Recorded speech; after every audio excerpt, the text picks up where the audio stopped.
Okay, so today we're talking about these reports that have come out about Paul, PK, and Dorit Kemsley, since their separation became public. Right. We've got some source material here outlining what they're reportedly up to now. Different perspectives, really. Yeah, exactly. So let's try and unpack that. Let's start with PK. There was this sighting mentioned in the reports. Mm-hmm.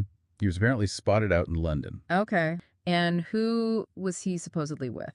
Well, the report specifically mentioned Amanda Cronin from Real Housewives of London. Right. And interestingly, Mauricio Umansky was apparently also there. Part of the same group, it seems. Okay. And this is where the reports kind of diverge a bit, isn't it? Some insider claims paint a particular picture. According to one source quoted, PK was all over Amanda. Wow. And they described it pretty vividly. Yeah, words like blossoming romance, very flirty. One description even said he was like an excited puppy dog. Huh. And that he didn't leave her side, was enjoying the attention. That's what the insider account claims, yes. And apparently, this sighting gave him attention from Amanda's castmates, too. Oh, right. The RHOL women, because Yeah. they were filming. Exactly. That's what another source mentioned. So it sort of made waves within that circle, reportedly. But then you have PK's response directly quoted in the material, too, right? To balance that out. Correct. The reports state that when asked about it, PK said, quite plainly, there's no romance. Amanda and I are just friends. So a straightforward denial versus these quite colorful insider descriptions. What are the reports saying about Dorit's situation? This is all happening after PK was seen with Sheena Wall earlier. Right. The reports mention that context, and they do note he hasn't really been seen with Sheena since that initial time. Okay. So what about Dorit's plans, according to the insiders quoted? The claim suggests she's sort of preparing to start dating again. Getting ready to date. And the reports say there's interest. Yeah, one quote was, plenty of guys hitting her up. And the sources, or the insiders quoted in them, seem to have a specific take on her position. They do. The material claims that she's, younger than BK and much better looking, that she has a lot of options. And regarding her mindset. Yeah, what did they say about how she's feeling? The sources claim she's feeling excited and happy to be free. The reports specifically state she's planning to have some no-strings-attached fun and fun date nights. Okay. Next update we have about the Biermann family's finances. Drawing from what Ariana Biermann revealed, there was a pretty striking claim she made on Next Gen NYC. Yeah, this is pretty big.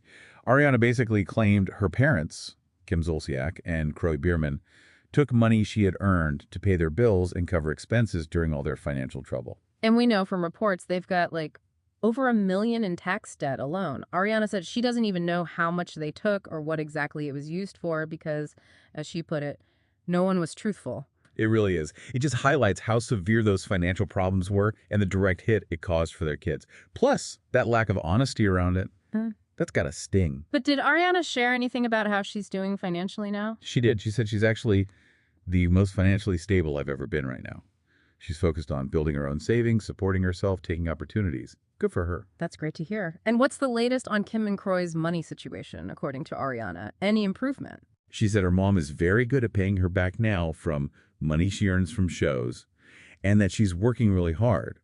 Said her dad is working too, and things seem to be moving in the right direction for them financially. And how's her relationship with them through all this money stress? She said she tries not to let it mess up the dynamic. Recognizing money causes stress for everyone. With Kroy, she admitted their relationship goes through waves, saying the divorce is just very difficult and very messy. Understandable. But she also said Kim is still her best friend. And interestingly, she mentioned Kroy actually gave her the okay to talk about the family drama on Next Gen NYC. Said he's been supportive of her sharing her side. Wait, Kroy gave his blessing. That is surprising, considering how public and messy it's all been. Next update we have about some drama unfolding over in the Valley with Brittany Cartwright and Jax Taylor. The sources you sent mentioned some, well, frankly, kind of bizarre accusations from Brittany. This came out on the Valley after show. Brittany claimed that after they split up, Jax went through her, quote, sex drawer, counted her condoms, and was even looking through her trash cans. Counting condoms and digging through trash. She specifically said this was after she hooked up with his friend Julian Sensley. That feels very specific and pretty invasive. Definitely speaks to some major trust issues, maybe controlling behavior. Now, Jax responded to this. He admitted seeing empty condom wrappers, but said they were just, near the bed or on the floor when he came to pick up their son, Cruz. Oh, okay. He said he made jokes about it and kind of suggested she stop being careful once she knew he'd seen them. So his version is less sneaking and counting and more seeing things left out and making sarcastic comments. Still not great, but different from actively searching her stuff. Exactly. Two very different spins. He also added that he hopes they can be civil, though he thinks Brittany is still hurt. He said despite it being a controlling thing for him, he genuinely wants her to be happy, move on, even get remarried and have another kid.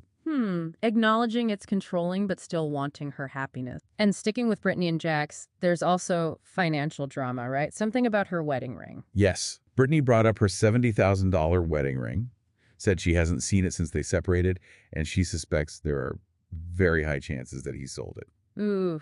And she wanted to keep it maybe for Cruz's future. Yeah, she mentioned putting it towards an account for Cruz, or maybe for his own future wedding. She sees it as a family asset. But Jax says... Jax completely denies selling it, said it's locked in a safe and is going into a trust for Cruz. But, and this is a big, but he admitted he thought about pawning it. He thought about pawning it. Okay, well, that admission probably doesn't help build trust on Brittany's end. But he insists it's safe now. So, another he said, she said. Pretty much. And their day-to-day finances are another point of contention. That's the issue there. Brittany claims she had to ask Jax for $5,000 recently because she pays for everything. She mentioned covering his, like, $10,000 a month tax debt, plus all of Cruz's activities. Wow, that's a lot. She said he gave her a check for $3,000, promised the rest soon, and it left her wondering, where is all your money? She also mentioned he was always so tight with money, even when they were together. Separate accounts, watched her spending. Sounds like money's been a sore spot for a while then. What does Jax say about giving her money? He countered her claim. Said he's given her tons and tons of money, something like $25,000 to $30,000 just this year. Okay, so she's saying she needs funds for ongoing bills he should be contributing to. And he's saying he's already given her a large sum. Again, completely different stories about who's covering what. Exactly. Next update we have about some returning housewives, starting with the Real Housewives of Potomac. Big news there. Yes, Monique Samuels is officially coming back for season 10. The word is she'll be in a friend of RHOL. Okay, she left after that huge fight with Candiace back in season 5, right? That was 2020. Then she did Love and Marriage. DC got divorced from Chris Samuels last year. Yep, divorce finalized September 2023. And according to an insider source, she's apparently in a totally different place now. Excited to show this new chapter not as a wife, not as just a mom, but as a woman starting over. Interesting, especially since she denied the rumors before, remember? The whole not true boo thing on Instagram. Huh, yeah. Well, things change. The friend role seems like a smart way to ease back in after being away, going through the divorce. Less pressure than full-time. And her return comes after Karen Huger's exit. Apparently, Karen's dealing with DUI consequences and Mia Thornton leaving too. So RHOP needed some shakeup. Definitely. And speaking of cast shakeups, next update we have about the Real Housewives of Beverly Hills. Huge news there, too. Absolutely massive. Yeah. Rachel Zoe is joining RHOBH for season 15, full-time housewife. She confirmed it herself on Instagram, June 6th. Rachel Zoe. Wow. She posted the rumors are true and a video saying, it's official, I'm coming back to Bravo. And she told Us Weekly she's beyond excited, calling it RZ 2.0. It's a huge comeback for her. Remember the Rachel Zoe project on Bravo years ago? Plus, this comes after her recent separation from Rodger Berman, her husband of 26 years. They've got 2 sons. She mentioned leaning on girlfriends lately, so, the housewife setup could be a good fit. That's a major signing, especially with Garcelle Beauvais leaving. So who else is expected back for RHOBH season 15? The word is most of the season 14 ladies are returning, besides Garcelle. So Kyle Richards, Erika Jayne, Dorit Kemsley, Sutton Strack, and Bozoma Boz St. John should all be back full-time. And Kathy Hilton and Jennifer Tilly are likely returning as friends. Have any of them hinted at it? Yeah, Erika Jayne posted something like, year 10 begins today on Instagram. And Boz commented on Rachel Zoe's announcement saying, woohoo, can't wait. So signs point to yes. Okay, the RHOBH season 15 cast is definitely shaping up then. Interesting mix. For sure. Other Bravo-lebs like Heather Dubrow were posting excitement about Rachel joining too. Next, we've got a whole load of updates from the Summer House crew, mostly coming from what Amanda Batula has been saying in recent interviews. And a big one she talked about was why Lindsay Hubbard and Turner Kufe actually split. That caught everyone off guard, didn't it? It really did. Total surprise for most people. And Amanda, she offered some insight that kind of goes deeper than maybe the headlines suggested. She said the main problem wasn't just Turner being private, generally. Right. It was specifically about their baby, Gemma, that he wanted Gemma kept out of the public eye, too. Okay. See, that makes more sense because that directly bumps up against Lindsay. I mean, her whole career is sharing her life, right? Yeah. Amanda mentioned Lindsay wanting to share the, quote, exciting part of having a baby. That's a huge conflict. Exactly. So speaking of Lindsay's future on the show, Amanda didn't hold back on that, did she? Not at all. She was like completely certain. He basically said Lindsay is not leaving TV, period. I think her words were, she'll make her way onto our TV screens, even if she has to like break into the house. She's definitely going to be there for season 10. That's Amanda's prediction. That's pretty definitive then. And wasn't there a funny bit about why Gemma wouldn't be joining the summer fun? Oh, yeah. She mentioned Kyle's DJing and, his usual antics. Plus, the house itself just isn't baby-proof, which, fair enough. It's the summer house. Very practical point there. Amanda also talked on Watch What Happens Live about just how surprised the cast was by the split news itself. Right. She confirmed pretty much nobody saw it coming. Maybe Gabby Prescott, potentially. But otherwise, they were all in the dark. But what about Lindsay and Turner now? Did Amanda give any updates on how they're doing post-split? She did offer a slightly more, maybe hopeful take. Mm-hmm. Said they're making it work, they have a friendship, and they're still working on it. Okay. So navigating co-parenting, it sounds like. Seems that way. It suggests they're communicating, trying to find a new normal. Next update we have about more summer house stuff Amanda touched on, beyond the Lindsay Turner situation. Right. She also got asked about Paige DeSorbo and Craig Conover, specifically Paige, maybe covering for some of Craig's, let's call them stories. Yes, the storyteller. What was Amanda's take there? Well, she basically said it made sense that Paige would cover for him. Mm. And she pointed back to Craig himself, saying he admits he's a storyteller. Wow, hearing that from someone else in the group, calling him a storyteller, that feels pretty pointed, like it's a known thing. And she didn't shy away from those Jesse Solomon and Erika Jayne hookup rumors either. Nope, not at all. Amanda straight up said she definitely believes they're true. Really? And did she say why she was so sure? Her reasoning was basically just, it's Jesse Solomon. She followed it up with, whatever makes Erika Jayne happy. If she saw Jesse and she said, that's my guy, then power to her. Okay, so it's Jesse Solomon implies. Something about his reputation makes it believable. Okay, shifting gears a bit. Let's talk about Amanda and Kyle's own plans. Did the sources mention anything about them having kids? Yes, she talked about that. Confirmed Kyle absolutely wants to be a dad. That's always been the plan they discussed. Okay. But she also kind of mused that maybe he's having a little bit of a midlife crisis right now with the whole DJing thing taking focus. Yeah. And she mentioned thinking that dating an older guy meant they'd be a little ahead of the game on the family front. Did she say if there was anyone she'd like to see back in the summer house? Like a former cast member? She gave a shout out to Maya Allen, called her a breath of fresh air, and said she still follows Maya's cooking stuff. So nice words for a former housemate. That's nice.